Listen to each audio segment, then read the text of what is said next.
Hi, this is Alfonso Boycott from the Wanton Universe.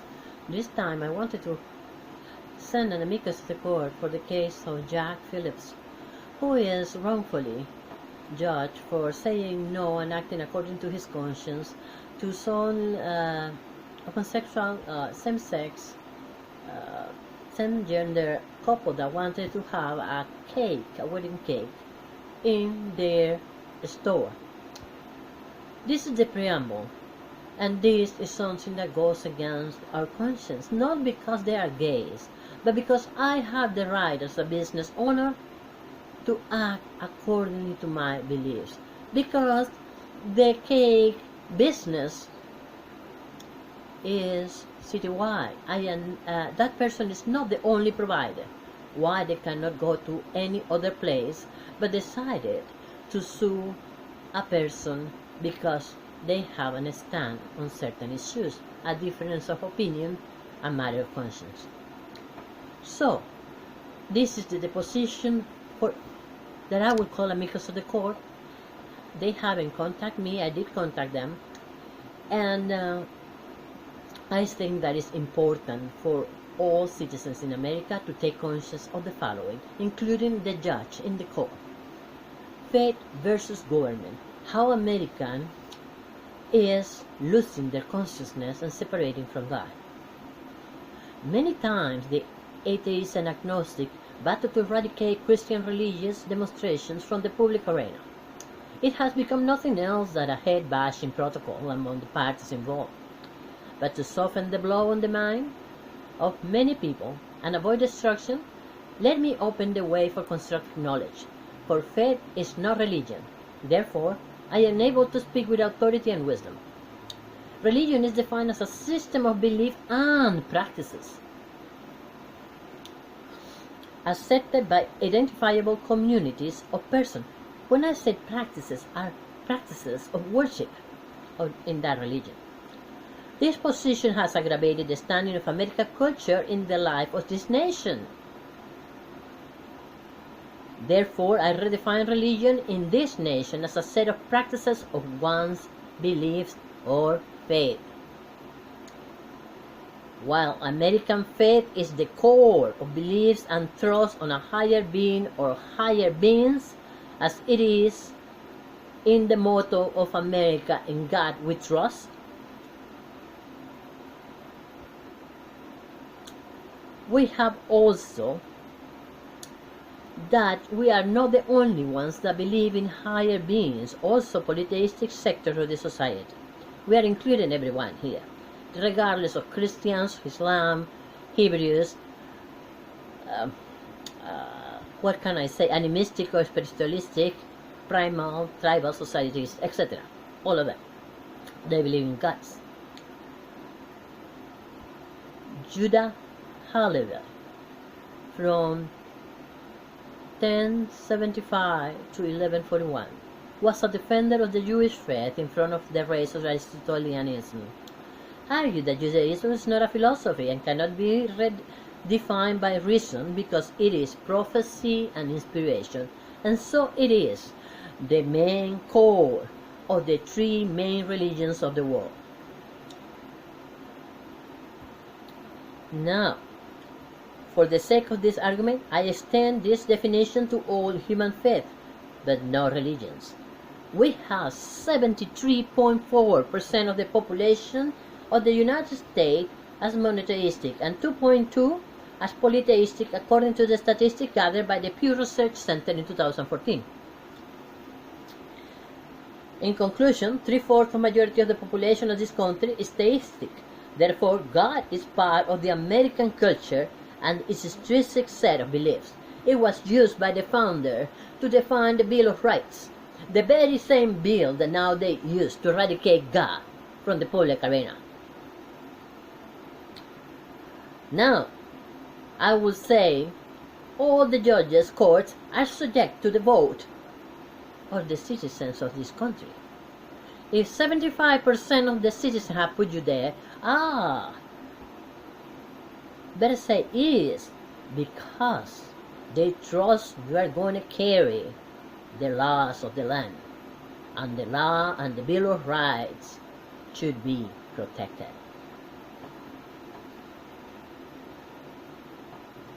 Well, we have that for the 7.1% that doesn't believe in God, either by denial of his existence or no ability, plus the 15.8 who don't believe in nothing in particular, and the 0.6 that refuse to have an opinion, I will say the fact that someone doesn't have faith doesn't preclude the existence of God, and in the public arena of a democratic country, majority rules. The eradication of God hasn't been limited to the name God, but also it has become a movement to eliminate all that is related to him from our laws and our consciences. Therefore, under this premise, the court should also eradicate the religious holidays that permeates our economy during the spring with the prelude of the Easter Bunny and its eggs, and for winter, the coincidental Christmas celebrating the birthday of Jesus, and as in any birthday, the giving of presents, especially in the belief of Santa Claus, that is nothing else but a Catholic tradition. It is derived from the Bishop Nicholas of Smyrna in what is now Turkey. Nicholas lived in the 4th century after Deo. He was a very rich, generous, and loving person toward children. He often gave joy to the poor children by throwing gifts in their houses through the windows. In consequence, if this court does not eliminate those traditional holidays, that by their mere occurrence in certain seasons permeates our economy and incite people to purchase items to celebrate the traditions, then the manifestation into nativities or saying as Merry Christmas or Happy Easter shouldn't be eliminated. Now, the displays of other religions' objects or scenes during Christmas used for equality's sake is an idiotic disrespect of other religions or faith, whose holidays do not correspond to the season and do not entice national purchase or national citizenship action, as it is the purchase of gift and its effect on the economy. Religious sectors of the population has left alone or joined the secular celebration of Halloween to their own religious discretion.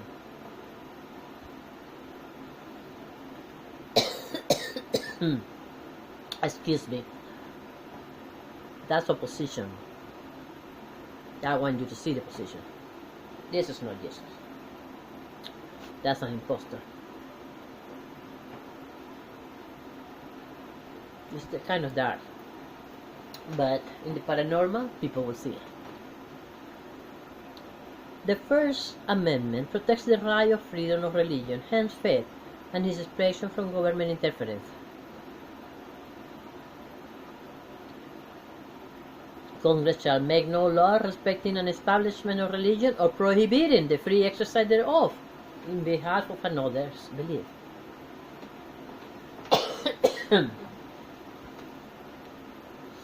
The bringing of the 14th Amendment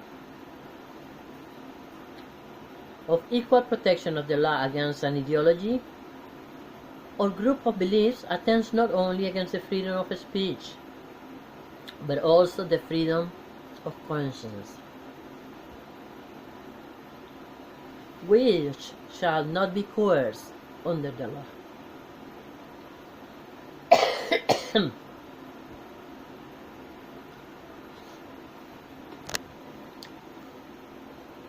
As I was saying, we have a great problem here when we are trying to enact laws that not only coerce the freedom of speech, but also, and here this is very important, the freedom of conscience. Furthermore, the prohibition for medical doctors, pharmacists, and other health providers to act according to their belief or faith in case of euthanasia, birth control, or abortion is an aggression to the consciences of the American citizen. So it is for a business person to be forced to serve someone that he doesn't approve by their faith and conscience.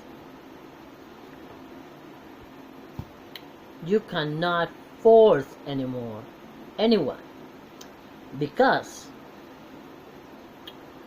your right ends in the other person's right to believe what they want to believe and to express their beliefs in their actions with their consciences and standing up as a person of character that doesn't do double speech. And that, my darlings, lesbian and gays and trans, goes also for you. What it works for the geese, works for the gander. Because in the same way that a person that doesn't share your way of life cannot impose you to stop dating or mating with someone of your same gender, because that is a transgression of your personal preference. By law now they will, because if they allow A, they gotta allow B on the same conscience. Now, this is a clearly attempt against human civil rights and a dangerous road of government toward the alienation of its citizens, jeopardizing the standing of this democracy and this nation. On the same token, the right of a citizen to act according to his conscience or set of belief shall be protected, because the infringement of it will lead us to a socialism or other form of dictatorial state. A citizen without the power to discern what is right or wrong for his or her well-being will affect all levels of democracy. It will affect conservatives as well as liberals, homosexuals or heterosexuals. It will affect us all in our lives and well-being. A conscience without a God is accountable to nobody. How can he be accountable? To whose definition is he accountable to? To the rainbow of humanity? You require a light, a supreme light, that will guide your judgment. Without God, you will always be playing a part in the shadows of Plato's cave. Otherwise, you will be like a blind man, being led by darkness on his intuition alone. He cannot go to fire without tripping. Where he can go? If we choose to be guided by an artificial light, can we resist the temptation of not to turn the switch off in certain instances? Euthanasia, abortion. However, when we choose the immutable supreme light, where can we hide our shadows? The existence of God does not necessarily preclude the existence of homosexuality in the world. Matthew 19:12 says, "For there are some eunuchs," and taken here people that have lost the effectiveness of his gender as male, or it can be same adapted to the female side, which were born so from the mother's womb. And there are some eunuchs which were made so by men. And there be eunuchs which have made themselves eunuch, either for the world or for the kingdom of God. He that is able to receive this, let him receive it. Because if there is a supreme author, a creator being in which this man's beliefs are rest upon, let him have his choice. Because according to it, he led people free to choose right or wrong on this earth. But your decision cannot affect his performance in the journey of faith in his life. Now, whatever the cause is, it is part of your conscience and belief.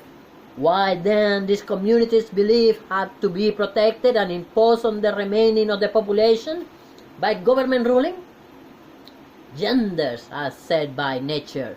Sexual preferences are an intimate matter pertaining to a physical demonstration of love that should remain behind closed doors. Once out of the bedroom, since it is a matter of conscience, neither party should force by any means on each other the acceptance of it.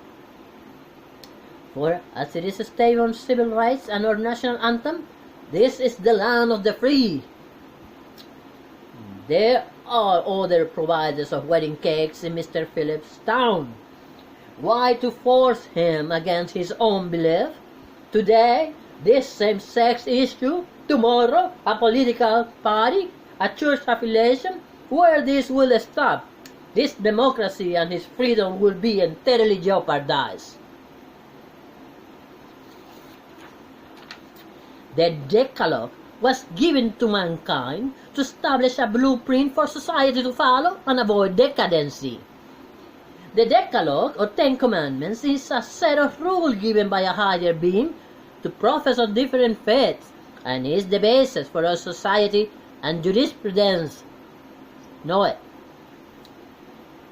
As I said before, man has been inspired by an outside source to perceive the divine Decalogue as the basic set of orderly rules that direct a society toward the basics of honors and respect for authority and law, for body and life, and of others and their possessions. At the same time, that develops patriotism. It unites our population with one heart, beating for one land, America, the land of the free. Therefore, the introduction of the Decalogue and God in our schools create a higher standard to abide for and a light and no plot of shadows to guide mankind into enlightenment. The importance of God's existence and the animistic concept of spirits, ghosts in other words, a very popular concept in our society, has proven the existence of the soul because that is what they are. This concept is very important for healing of the brokenness of a great sector of children and adults in this nation. It cannot be eradicated from the schools or society. There is a genuine need for the study of theos and theistic laws in its generic concept of God and the Decalogue as part of the study of civic and moral discipline of this nation to combat the decadency and divisibility characteristic of the greatest societies in the history of mankind that succumbed in world history. These studies should be taught along with any other disciplines in the public schools. For doing so, only in private settings will jeopardize the moral standing of the rest of the nation. And for the 7.1 sector that usually objects to that instruction,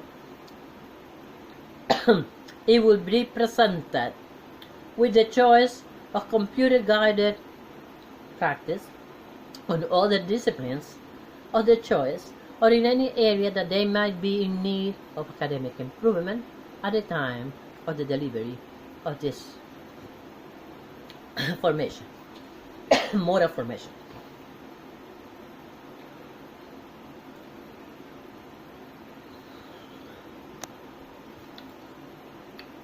A secular sector trying to define goodness and wrong without the concept of God says this: we call the ethical society, recognizing the evils and wrongs that must beset men so long as our social life is based upon selfishness, rivalry, and ignorance, and desiring above all things to supplant it by a life based upon unselfishness, love, and wisdom, unite for the purpose of realizing the higher life among ourselves and inducing and enable others to do the same.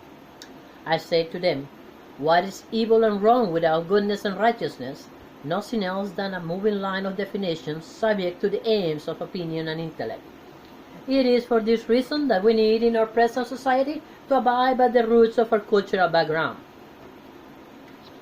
Even more, in Stone versus Graham discourse, sever our culture and the nation from the notion of one God, and the presence of the basic rights of humanity was extracted from the conscience of our future generations, favoring the promulgation and belief of atheist people about the greatest majority, contradicting the First and 14th Amendment anyway. Stone versus Graham, elimination of the presence of the Ten Commandments in the classroom. We repeat and again reaffirm that neither the state nor the federal government can constitution. The Graham versus Stone said that the elimination for the presence of the Ten Commandments in the classroom, we repeat and again reaffirm that neither a state nor the federal government can constitutionally force a person to profess a belief or disbelief in any religion. Then why? And they continue, neither can constitutionally pass laws or impose requirements which aid all religions as against non-believer. That's stupidity. Nobody is hurting non-believers. Non-believers have a myriad of choices if they don't want to attend a class. The parents will say, I don't authorize my child to attend that class. That is not effect on the child. I am a teacher, I can say that. The child will welcome computer games that are instructional, and at that time, more than welcome. I will put mathematics computer games, phonics computer game. Oh, the choice abounds. Exactly. You can pass no laws to support unbelievers against believers, and I claim 75.6% of tax revenue coming from the pockets of believers to fund schools, to fund judges, to fund courts, and to fund any project in which atheistic authority and the Decalogue are brought back to the cultural idiosyncrasy of this nation, for it was the founders' belief that made this a great nation. So in the educational sector, it must be present, for we are raising an irreverent society to men's authorities and laws. We need a patristic theos to fill the void in the life of 24.6 million children in America living in a single parenthood household. This doesn't include orphans or foster care children. National Kids counts from the 2013 data. Furthermore, I close this debate with a request for wisdom, knowledge, and blessing to all of us by a divine source of thought and intellect as an imperious need to this important issue that will cause a major repercussion in the destiny of the citizenship of this nation. An example of this request is this prayer, and hear it, because don't be afraid of talking and asking. In occasion to guide the future decisions and destiny of those present here today, let's request enlightenment through the silent talk of our hearts for a minute. Therefore, I conclude this request with Quran 49:10. Humanity is but a single brotherhood, so make peace with your brethren. And also, I will say, it is important for you to know that those ghosts that are in houses, haunted houses and haunted places, are not made of any world matter. If they are not made unreplicable matter, it's because there is a creator that made them We monkeys don't have it. We don't come from monkeys for that reason. Look at your beautiful eyes, nose, mouth, the distribution of your hair. Do you look like a monkey? The Cro-Magnon man belonged to a different era. The Cro-Magnon man, as a seer and allocution receiver, was an experimentation. But God didn't put souls in the Cro-Magnon man. He put souls in the Homo sapiens because He gave sapiency. It means wisdom, capability to reasoning, capability to absorb knowledge, and to increase this knowledge by the interaction with the circumstances, with the world, and with other cultures. Therefore, that sapiency was a gift of a creator that developed the matter of the soul, and that matter of the soul is special because it can reflect love and receive the gifts of the Spirit, which are wisdom, joy, strength, discernment, etc., etc., increasing the capability, the thinking capabilities of men. Now, before I go, I want to give a word to all the lesbian and gays and trans present in this court. Do Christians hate lesbian and gays? The answer is no. It shouldn't be. We can't hate them. Why? Because you love the sinner but abhor the sin. Remember, sin and sinner are two different concepts. The first, the result of an action. The second one is a person who may or may not carry that action. As a person, there is a part of the scripture that may apply. The statement may apply to celibacy as well as the homosexuals, and it says, there are eunuchs, there are male eunuchs, there are those that choose to be so, and there are those that are born so. The ones that are made eunuchs are those who had been mancillated or hurt in some point of their lives. Always a wrongdoer stealing the sainthood and goodness of their souls. For these wounded souls usually are born perfect. They shine in virtue and love. Shine. For those wounded souls, they are victims and are made believe that they are guilty of the deviation or simply might be the result of a shock. There are the ones that for the personal choice they decide to be other gender, and those who by a fluke of nature, and it happens, that the work of God doesn't get to its completion, they may exhibit in their body characteristic of opposite sex. This last group can be defined through medical analysis, and yes, if they have the other gender organs, it is okay to do the operation without sinning.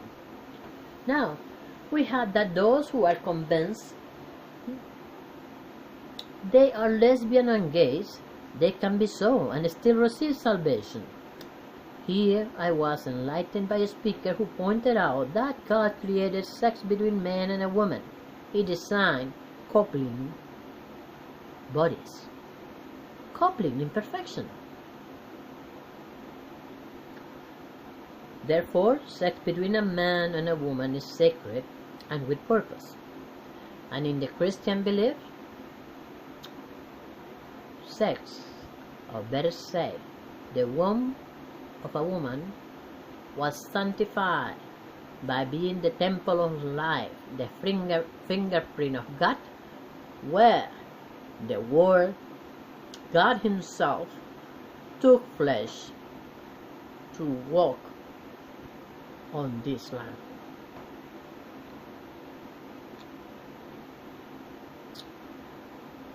If you are a lesbian,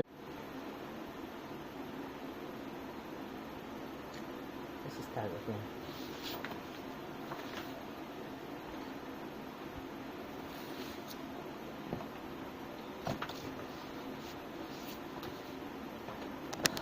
I wish I could speak to lesbian and gays right now, and for them to understand that their choice is not always sinful.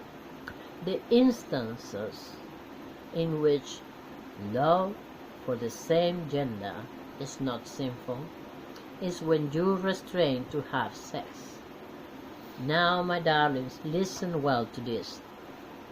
Sex by the same gender means that there is a transgressor, and it's a transgressor of this gender that she is representing, for is acting as a recipient of joy by the stimulus, artificial stimulus of her body in the way that a normal sex should be performed with artificial penises or with sodomy.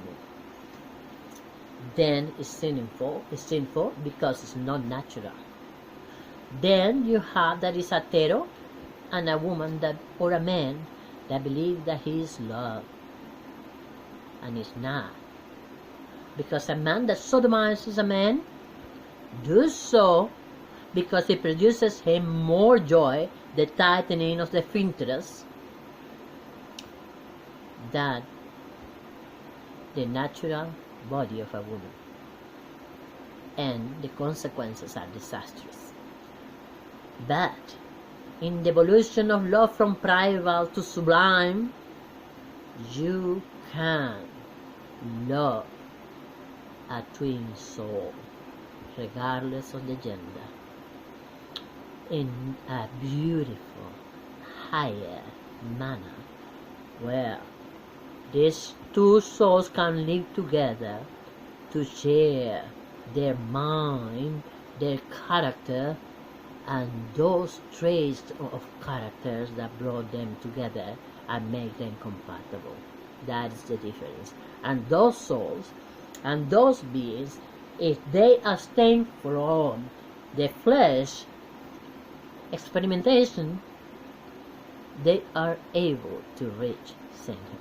That's all that I had to say, to add to what I have spoken.